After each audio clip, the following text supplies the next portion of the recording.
Welcome to Ipob Rapture Media. Regional disparity. Nigeria's vice president fails to address North security crisis amidst Southeast focus. The Nigerian vice president, Kashim Shetamas, recently said the President Bola Tinubu's administration is committed to end the reign of terror in the southeast region of the country. This biggest show of shame duly requires a crucial address, as it apparently contradicts its stance. Given the ongoing security challenges in the north, particularly the menace of Boko Haram and Fulani herdsmen, what ground those Shetamas has to talk of insecurity in the most peaceful southeast region, Biafra land? The most glaring issue with Shetamas' comments lies in the regional disparities.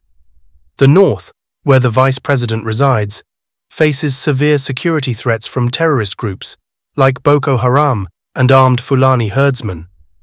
The recent massacre in Plateau State and the stronghold of terrorist groups in Zamfara State raise questions about the priorities of the administration. It seems paradoxical to focus on the southeast while the north remains embroiled in significant security challenges. The recent incidents in Plateau State, where over 200 people were slaughtered in late December 2023, highlights the urgent need for attention to the security situation in the north. But the administration's failure to make this security priority, according to Shetamas' statements, calls into question the credibility of its commitment to tackling terrorism. Shetamas' silence on the pressing security concerns in his own region raises eyebrows and demands an explanation. Shetamas' emphasis on President Tinubu's commitment to eliminating falsehoods and propaganda in the southeast raises concerns too about the selective prioritization of issues. While tackling misinformation is important, it seems secondary when compared to the immediate threat of terrorism and violence faced by the north. The administration's focus on propaganda in the southeast appears misplaced when more lives are at stake due to terrorist activities in other regions. The vice president's attempt to shift blame for the situation in the southeast onto economic saboteurs seems to be an oversimplification of a complex issue. It deflects attention from the government's responsibility to protect its citizens from terrorist threats.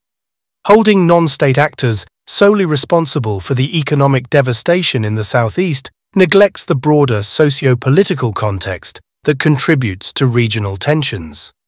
The disparity in addressing the security challenges faced by the north undermines the credibility of the commitment to national security.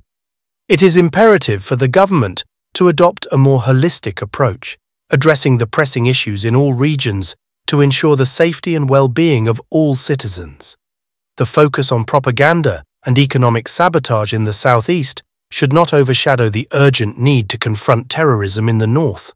Furthermore, Shetamas' characterization of the southeast region as the most peaceful and his insinuation that it is unaffected by insecurity disregards the reality on the ground.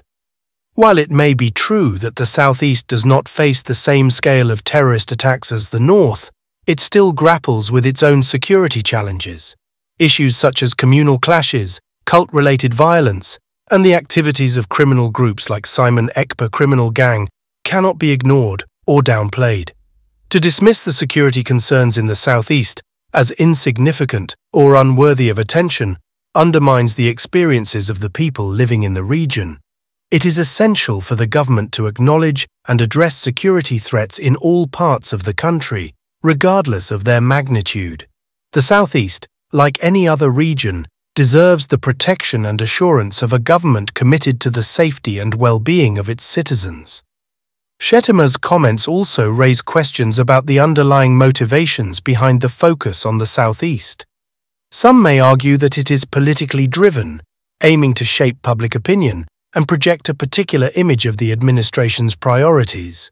This creates a sense of skepticism and doubt among the public, undermining trust in the government's ability to effectively address the security challenges faced by the nation as a whole.